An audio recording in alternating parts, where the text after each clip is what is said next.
This is the choreography for the client preframe model. And the client preframe model is all about getting the client set up with a line of thought ready for all the other models. The scenario is there are people sitting in a room, in a workshop or a conference, could be on a webinar, could be one-to-one over a table with somebody. So I'm just going to role play that as if we were in a room. So thanks for coming today, and it would be useful to start the day by looking at who we typically meet in the work that we do, the people that come to see us and seek out help. And the people that come to see us come at any one of 4 different levels of need. There are those people that come to us and they're really searching. They're really in a red zone, if you think about it, and in some respects they're frozen by fear.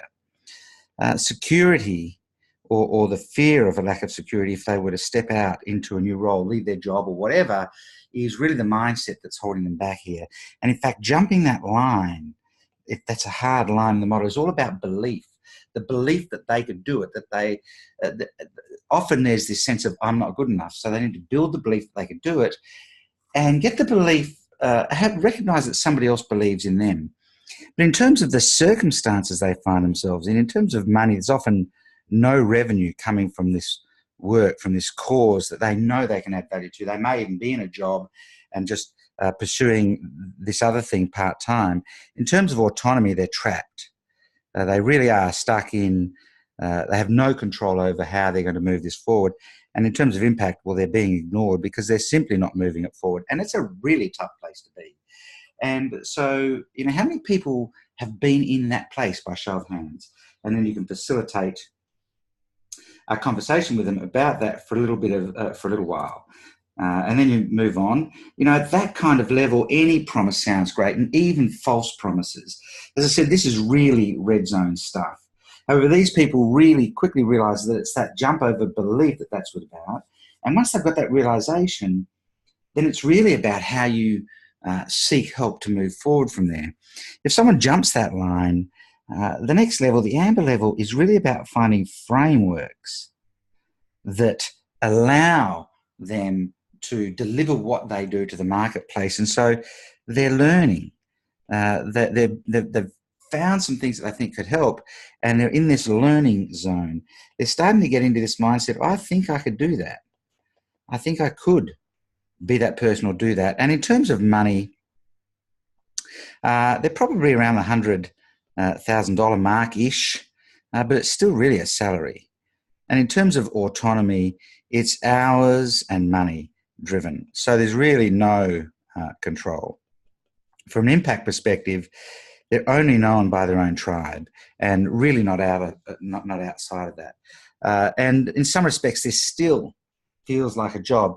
But when we can put the frameworks in place to shift it from being a job to being a business or the starting of a business, everything shifts.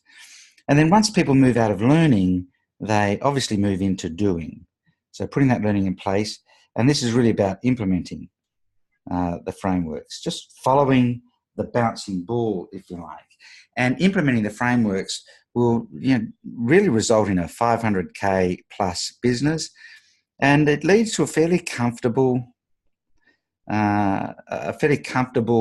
self-employed business model. In terms of autonomy, they have what we call popularity autonomy. In other words, people like what they do, they're having success with it, and they're popular. And that popularity allows them a level of control. But of course, if what they do falls out of favour, they lose that autonomy. And in terms of impact, they've become a big fish, but they're often in a small pond. And that feels tricky, if you like. The problem with this is this level often reaches the good enough line. This has that trap of feeling like it's good enough. They're doing well, they're being heard by some, and it's feeling like it's good enough. And we've come to recognize that jumping that line is really about accepting the role of being a leader on a much bigger stage, perhaps being a global leader. At the next level, we find our clients are really into extension.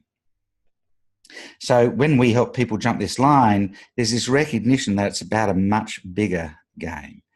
In fact, it's this jump to recognizing that it is possible for one person to create intergenerational,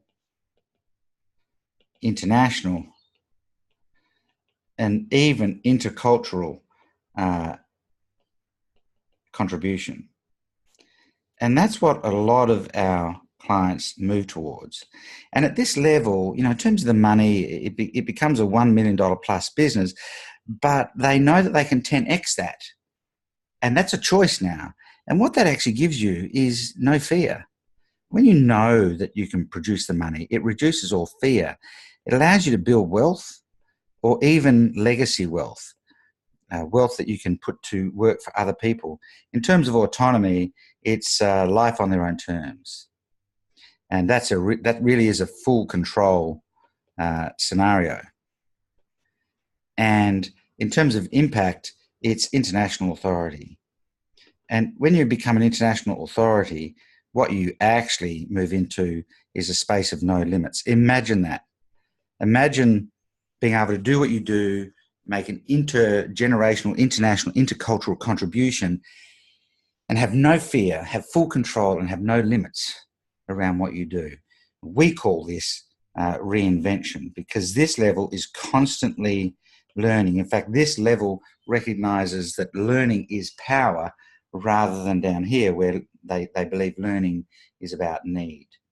And so the progression through that really depends on where you are now and where you want to get to. So if we think about who's in the room, who's had some time in the red zone by show of hands, who's had some time in the amber zone or is there right now by show of hands, who's in the light green doing zone, great, thank you, and who's in that higher level of constant reinvention and really at that international authority level, great. So our clients that we work with are all looking to jump the line. They're looking for those frameworks and the implementation and the extension. And what would it mean to you if you were able to jump that good enough line and get into reinvention and facilitate a conversation, then back into role? So if that all makes sense to you, can I ask, what are you looking for in terms of making that transition? Would you be interested in having a conversation about what this is really about?